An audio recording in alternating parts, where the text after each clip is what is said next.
Hello, mystics, you lovely, amazing, beautiful, energetic beings and spiritual beings. I am Alora Mystique, and I am coming to you with another, audio or podcast type thing, if you want to look at it like that. Like I said, I'm not able to do a video at this moment, but I will hopefully be back doing the more videos again with the new year. I kind of explained what was going on with that in my last check in, but I did promise you guys that I would still be making sure to do some audios, and I wanted to check in with you because we've had some shifts happen, right? We're in the fall season now. We've had Thanksgiving. There are some cosmic shifts happening and occurring coming up, like we are moving into winter solstice. We are going into a new year, which is also a new decade. So there's so many amazing things happening right now that I had to check in with you, just for a quick chat to make sure that you guys are aware of all these things and utilizing it for your highest good and best interest and your desires and your manifestations. So one thing I did want to make sure to mention was, ancestral healing, DNA healing, activation, and all that good stuff. Because, of course, coming off of Thanksgiving, which was like 2 weeks ago, I was doing a lot of work in gratitude with my lineage and also doing some veneration and healing work. And if you aren't familiar with what that is, I have posted some previous videos on resources on how to some pages and some things to help get you started with maybe looking into ancestors a little bit more, because this is kind of more of a check-in video. But I wanted to come on because I did some pulls as well, and just was talking with the lovely ancestors about the messaging, just what did they need, what they want me to share with the world, right? And so there were a couple things that came up. And so this is not about telling you how to work with your ancestors. It's not about, if you're within a system, that's great. You pretty much usually have your guidelines. If you are not actually operating within a system, I'm just giving you a little guidance and support there as well. But just sharing the message, and then you take from it what resonates with you and go forth and be plentiful. Okay, so one of the things that came up with the ancestors was and let me think of how for one, I'm going to say they were very much thankful and in a place of gratitude that more people are becoming aware and conscious and open to actually connecting to them with whatever that looks like. It doesn't mean that everyone's going to have an altar and do some type of formal spiritual work or healing, but the fact that more people are beginning to be open just to working and honoring and their ancestors and researching now, like where their lineage and where they've come from, and showing that interest. And so they are very pleased and happy with that. On the flip side of that, what they're saying is that, there is a fine line and a balance between doing a lot of external research versus going inward. So what that means is they're still saying that a lot of messaging that they're communicating and coming directly to you is being missed because it may be subtle, or because you're not actually sitting down to take that sacred time and space to connect. Excuse me. So what that means, and I've said this plenty of times before, your ancestors are not those that are necessarily external to yourself. If you want to think about it, you are your ancestors. Your ancestors are you. There are scientific studies, epigenetics, you can look that up as well, that supports that, and we'll talk to you more about how that DNA resides within you. And I want to make sure, again, to always reiterate that everything is energy. Your DNA, everything has an energetic component to that. And so just always be mindful of that when you're researching and when you're thinking about things, to think about it in the form of energy. And so and I also want to say, we have our physical bloodline ancestors, which is those who are connected to us strictly through what we said, the bloodline. You're like the physical, the embodiment you're having here on earth. There are a lot of you as well who are star seeds, who originate from a different place, meaning that your energetic signature did not start here on earth or in this particular realm or dimension. and you have spiritual ancestry as well. And there are times where your spiritual ancestry and your physical ancestry is connected. For example, because some of those energies that are your spiritual ancestors also could be an energy or entity that once lived, walked, and embodied here on this planet, but also is an ascended being as well, or deity or god or goddess, however you choose to look at that. So just to drop that little nugget out there, which can go send you down a rabbit hole, right? But okay. So the one thing is making sure to take that time to spend going inward with yourself. That is the biggest thing. I know meditation can seem very frustrating for some, and it can have anxiety provoking for some as well, because I get that feedback. So whether you want to call it meditation or not, what it's more so about is just sitting with yourself in quiet, because your ancestors are communicating with you, and a lot of times those messagings are going to come from within, because again, remember that they are within you. They are an extension of you. It's not always going to be an external outward message. And so when you sit with the intention of, I just want to connect with my lineage, or I just want to go inward to see what comes up for me, and if there's things that come up for you for that healing wise, whether that can be abuse, that could be money, that could be things that you've seen in family patterns. These are the ways that your ancestors are also communicating with you, for why it's important to sit down and be still as much as you can, and it will get better over time to hear those messages. What they also did share was that they are communicating with everyone, whether that is via symbols or numbers. A lot of times it's things in nature like animals, feathers, and so on.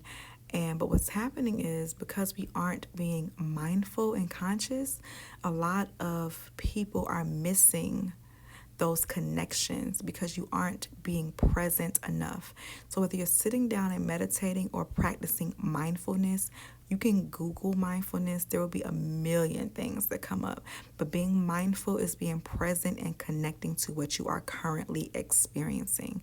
And so if you are not mindful and being present, you can miss a lot of the messages that they actually are sending to you and the ways they are communicating with you.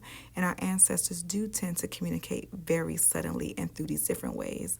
Now, I know some people really do want that communication to be more physical, to be more to just be, like stuff you see on TV, to be more in your face.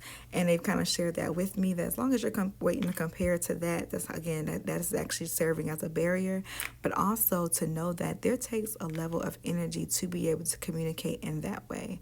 So if we have not been venerating our ancestors, if they are energetically depleted, if you have not been open to working with them and have also worked on yourself, like with your own intuition, your own gifts, your third eye, these different things, it's going to be very hard to actually have that. It can be hard. Like I say this, it can be challenging to sometimes connect that way. Everything is energy. There takes a lot of energy to actually communicate in a physical way in such a dense realm that we're in, and period. And so if you're looking for a physical representation of them, or wanting something like in your house to move, they have to be energetically supplied. I'm not going to say that's necessarily going to happen, but it very well can happen. But again, most of the ancestors who came forward with saying energetically, they're not even getting pushed enough energy to communicate that way, if that was what they chose to do or wanted to do. And so we're being mindful of that too. You can send energy to your ancestors in a million ways, whether that's candle work, whether that is pouring a libation, doing any type of offering. Everybody doesn't rock with ancestor money, but whatever that is, and it doesn't have to always be at an altar space. You can go outside and just pour some water, libation, but more importantly, just sending them love, light, energy, and vibrations. That is one thing that we all can do. It doesn't require anything tangible or outside of ourselves. So if you just sit down and sit and focus, I'm just sending love, healing, divine light, whether you visualize as gold light, white light, whatever that may be, pink light, whatever, to yourself, to your ancestors, to your line, that is actually a powerful tool for healing, okay? So to remember that using the tools that you currently have, which the number one tool that they said they wanted me to make sure to emphasize is yourself as a representation and embodiment of them, and yourself as the most sacred altar and temple that there is to connect with them. So when you heal yourself, you are healing your line.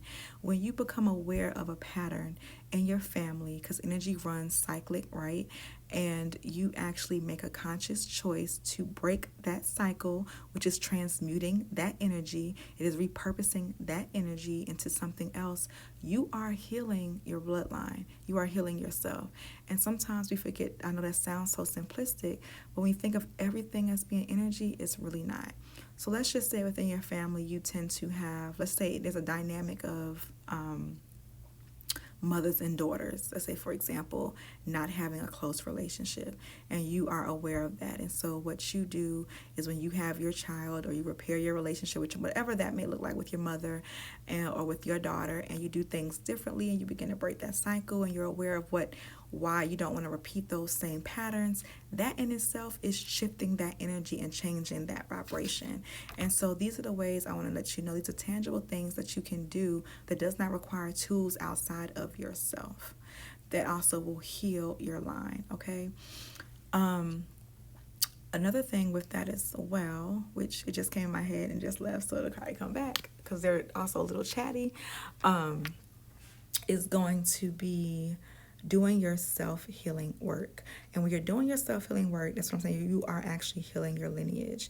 And this is the perfect time. When I say perfect, I'm talking about divine time, because of the cosmic things that are in alignment right now for you to be working on your shadow work, because we're in that season of darkness into the fall and the winter.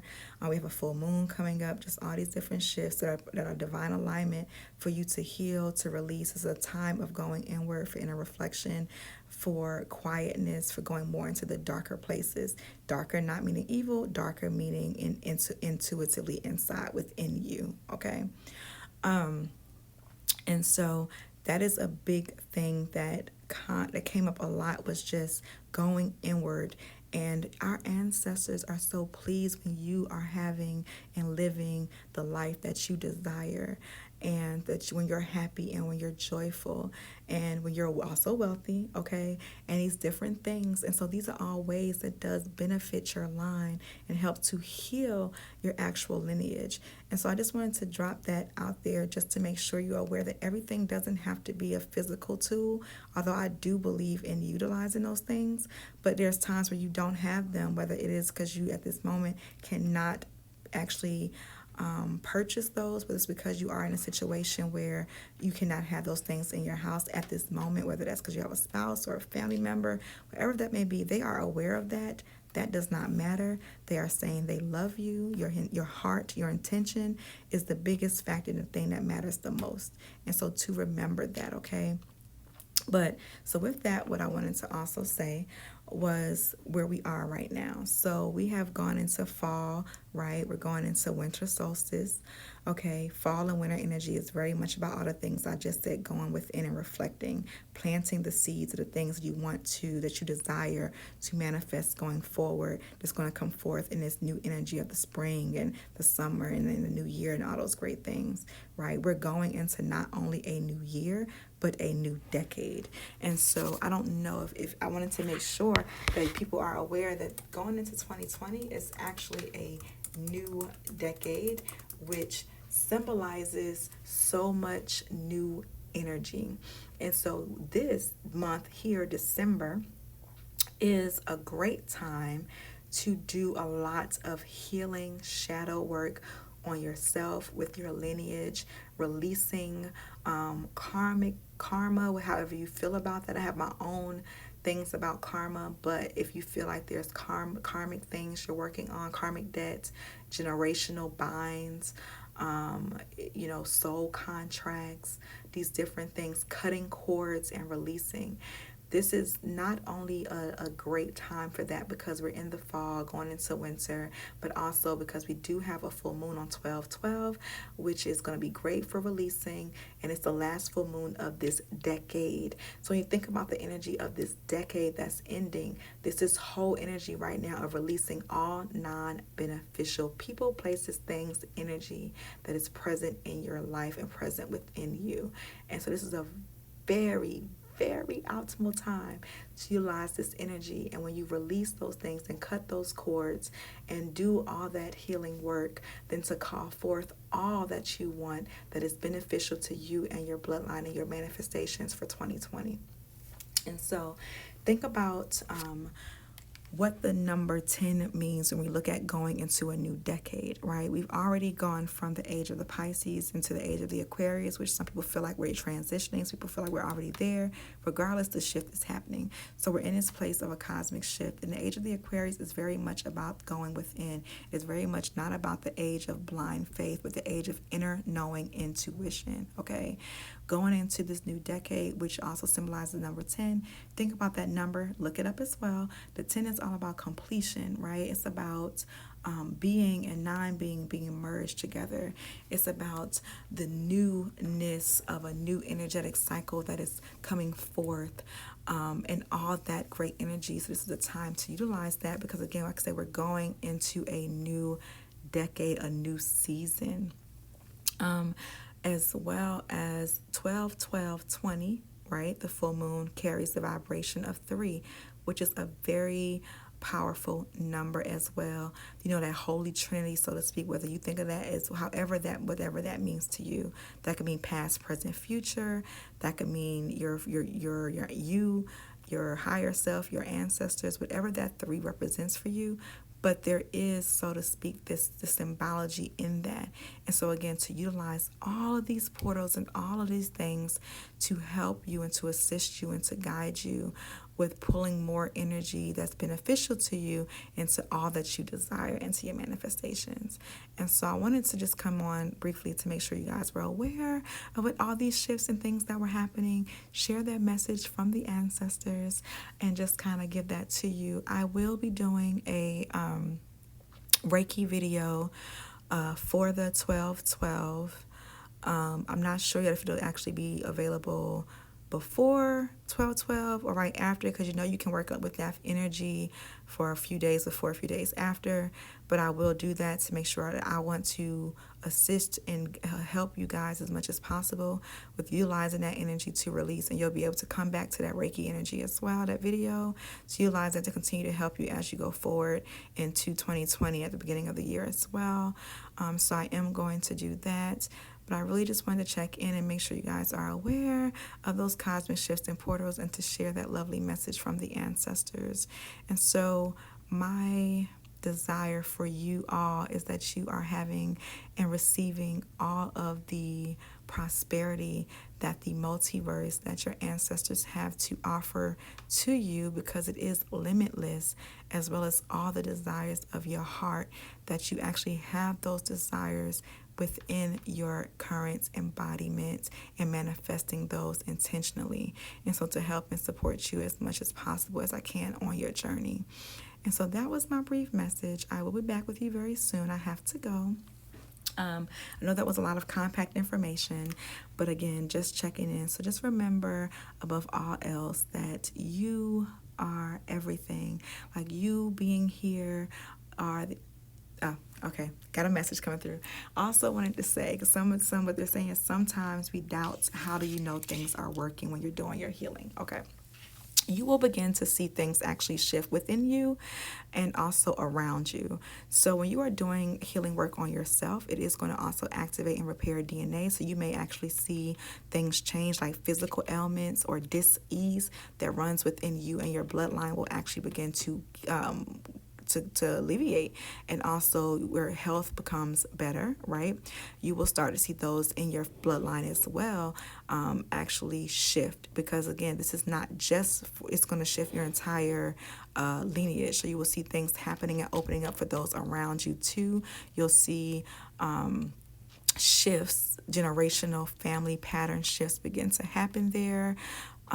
you'll start getting a lot of times also more information coming to you when you're unlocking your DNA and repairing that. Just like even there's studies that say how your intelligence increases when you work with your ancestors as well. Again, look up epigenetics.